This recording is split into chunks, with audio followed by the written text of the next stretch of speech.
नमस्ते साथीहरू। आजको क्लासमा हामी कक्षा 12 को नेपाली पाठ्य पुस्तक अन्तर्गत पाठ 1 आमाको सपना नामक कविताको सारांश ल्याएर उपस्थित भएका छौँ। अब लागौँ कविताको बारेमा जान्न। नेपाली साहित्य जगतमा प्रथम गद्य कविका रूपमा स्थापित भएका कवि गोपालप्रसाद रिमाल प्रेम विकृति विसङ्गतिलाई आफ्नो कविताको माध्यमबाट प्रस्तुत गरी आवाज उठाउने समाज सुधारक अभिव्यक्ति प्रस्तुत गर्ने कवि हुन्। यस आमाको सपना पनि यिनै चर्चित कविबाट लेखिएको हो। उनले यस कवितामा नेपाली समाजको निरङ्कुश शासनको अन्याय, अत्याचार, शोषण, दमन, कुरीति, भ्रष्टाचार, विकृति, विसङ्गति रूपी फोहराबाट दुर्गन्धित बनेको कुरा प्रष्ट पारेका छन्। नेपाली समाजमा परिवर्तन ल्याउन, क्रान्ति गर्न आवश्यक रहेको भाव कवितामा आमा र छोराको संवादबाट व्यक्त गरिएको छ। राणा शासनको अन्त्यपछि देशमा आएको अस्थिरताको कारण देशमा निकै समस्या आएको र यसै कारण देश विकासको गति पनि रोकिएको कविले बताएका छन्। विक्रम 2000 को आसपासमा रचना गरिएको यस कविताद्वारा कविले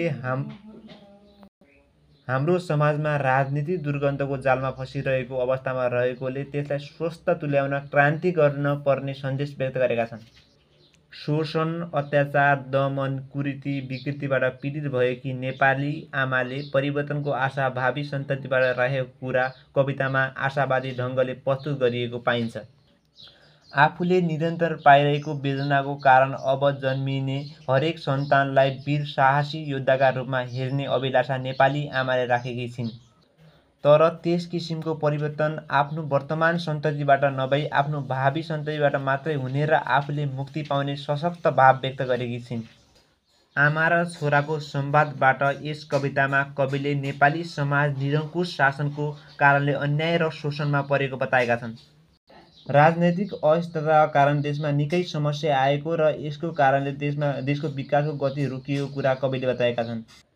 क्रान्ति बिना शान्ति हुँदैन र अधर्म, असत्य र अन्यायको अन्त्य, धर्म, सत्य र न्यायको स्थापनाका निम्ति क्रान्ति आवश्यक रहेको कुरा यस कवितामा कविले प्रस्तुत गरेका छन्।